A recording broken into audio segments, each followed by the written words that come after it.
we're at the Arizona State Capitol. They're trying to convince some lawmakers, and I don't care if you're a Democrat or Republican. This is about human dignity, human justice, keeping families together. So I don't care. If a Republican puts in the amendment, that's great with me. Democrat, I don't care what you are, as long as you stop this injustice that's going on. So this is my first friend that I've just met. What was your name? My name is David. I just want to come to you guys and say, listen, we got to start banding together. We have too many children that are being taken in Arizona.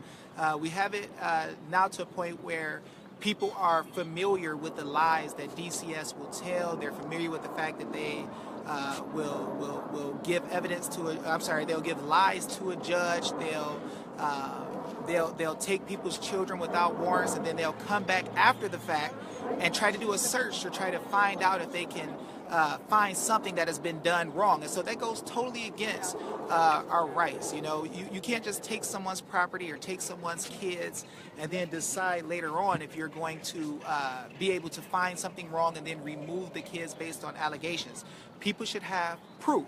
Now, the sad thing is that there's proof. There's many families that have been abused or retaliated against for speaking up against DCS, but we need to come together and deal with this issue. There is a ton of money that is coming into Arizona for babies being taken, and so we need to really look and see if this is true. Don't believe me.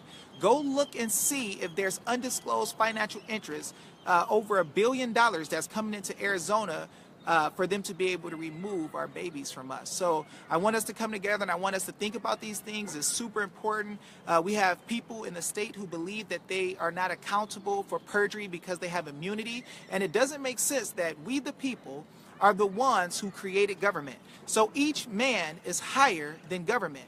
But if you decided not to give your child to a government agent, they can go tell a judge and they'll come after you with guns.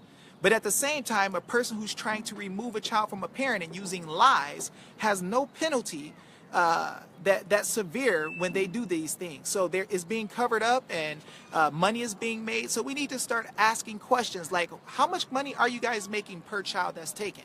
Who's paying the judge? Who's paying the DCS workers? Where is the money coming from? Guardian ad litem, where are they getting their money? We need to look and get serious about this, no matter where you're from.